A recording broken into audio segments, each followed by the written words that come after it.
1857 की क्रांति, भारत की पहली आजादी की लड़ाई। नमस्कार दोस्तों, आज हम आपको सुनाने वाले हैं भारत के इतिहास का वो पन्ना जिसने गुलामी की जंजीरों को पहली बार हिलाकर रख दिया था। जी हां, मैं बात कर रहा हूं 1856 की क्रांति की, जिसे हम भारत की पहली स्वतंत्रता संग्राम के नाम से भी जानते हैं। शुरुआत चिंगारी कैसे भड़की। 1857 से पहले भारत पूरी तरह अंग्रेजों की पकड़ में आ चुका था। ईस्ट इंडिया कंपनी धीरे धीरे पूरे हिंदुस्तान पर राज करने लगी थी। कर भारी भरकम वसूले जाते थे, किसानों की जमीनें छीनी जाती थीं और सैनिकों को भी अपमान झेलना पड़ता था। लेकिन असली चिंगारी फूटी मंगल पांडे के जरिए। वो ईस्ट इंडिया कंपनी की सेना में सिपाही थे। उस समय नई बंदूकें आईं, एनफील्ड राइफल्स। इन्हें चलाने के लिए कारतूस का मुंह से कागज काटना पड़ता था। अफवाह फैली कि इन कारतूसों में गाय और सुअर की चर्बी लगी है। हिंदू सैनिकों के लिए गाय का अपमान और मुस्लिम सैनिकों के लिए सुअर हराम। यह बात सुनकर सेना में गुस्सा फट पड़ा। 29 मार्च 1856 को मंगल पांडे ने बैरकपुर छावनी में अंग्रेज अफसरों पर गोलियां चला दी। वो पकड़े गए और उन्हें फांसी दे दी गई। लेकिन दोस्तों, यहीं से शुरू हुई वो आग जिसने पूरे हिंदुस्तान को जला दिया। दिल्ली की गद्दी और बहादुर शाह जफर क्रांति की असली लहर मई 1857 में उठी, जब मेरठ के सैनिकों ने बगावत कर दी। उन्होंने अंग्रेजों की जेल तोड़ी, अफसरों को मारा और दिल्ली की ओर कूच किया। दिल्ली पहुंचकर उन्होंने बहादुर शाह जफर को अपना सम्राट घोषित कर दिया। दिल्ली की गलियों में पहली बार नारे गूंज उठे, मारो फिरंगी को। यह आवाज पूरे भारत में फैल गई। कानपुर का रण और नाना साहेब कानपुर में इस आंदोलन की अगुवाई की नाना साहेब पेशवा ने। अंग्रेजों को कानपुर से बाहर खदेड़ा गया। नाना साहेब के साथ तात्या टोपे भी खड़े थे, जो अपनी गुरिल्ला युद्ध नीति के लिए मशहूर हुए।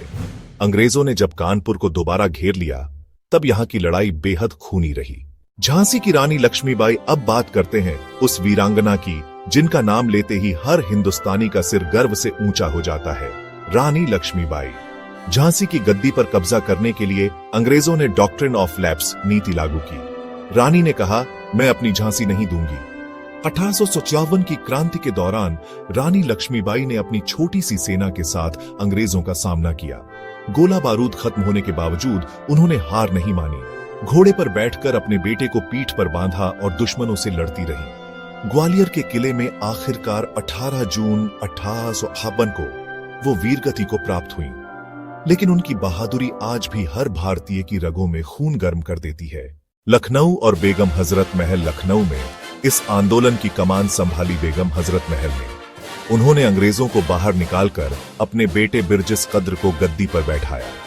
उन्होंने किसानों और सैनिकों को संगठित करके अंग्रेजों को कड़ी टक्कर दी। तात्या टोपे की छापामार रणनीति। तात्या टोपे ने क्रांति में गुरिल्ला वारफेयर का इस्तेमाल किया। वो अचानक हमला करके अंग्रेजों को परेशान करते थे और जंगलों में गायब हो जाते थे। उन्होंने करीब 2 साल तक अंग्रेजों की नींद हराम कर दी थी। क्रांति क्यों दब गई? दोस्तों, अब सवाल उठता है कि इतनी बड़ी क्रांति आखिर असफल क्यों हुई? इसके पीछे कई कारण थे। 1. पूरे भारत में एक साथ बगावत नहीं हुई। 2. बहुत से राजा महाराजा अंग्रेजों के साथ थे। 3. अंग्रेजों के पास बेहतर हथियार और संसाधन थे। 4. क्रांति का कोई एक बड़ा नेता पूरे देश को नहीं जोड़ पाया। 1858 तक अंग्रेजों ने धीरे धीरे इस विद्रोह को कुचल दिया। बहादुर शाह जफर को पकड़कर रंगून बर्मा भेज दिया गया, जहां उन्होंने तड़प तड़प कर अपने आखिरी दिन बिताए। क्रांति की सबसे बड़ी जीत भले ही 1856 की क्रांति असफल रही हो, लेकिन इसने पूरे भारत में एकता की भावना जगा दी। पहली बार हिंदू और मुस्लिम एक साथ लड़े। किसानों, सैनिकों, व्यापारियों सबने मिलकर अंग्रेजों को चुनौती दी। यही वो चिंगारी थी जिसने आने वाले स्वतंत्रता आंदोलन को हवा दी। निष्कर्ष, 1857 की क्रांति हमें सिखाती है कि आजादी आसानी से नहीं मिली थी। इसके लिए लाखों लोगों ने अपने प्राण न्योछावर किए। मंगल पांडे, झांसी की रानी, नाना साहेब, तात्या टोपे, बेगम हजरत महल और न जाने कितने गुमनाम वीर। इन सबके बलिदान की वजह से आज हम खुली हवा में सांस ले पा रहे हैं।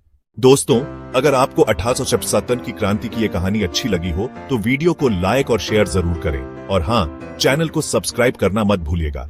जय हिंद।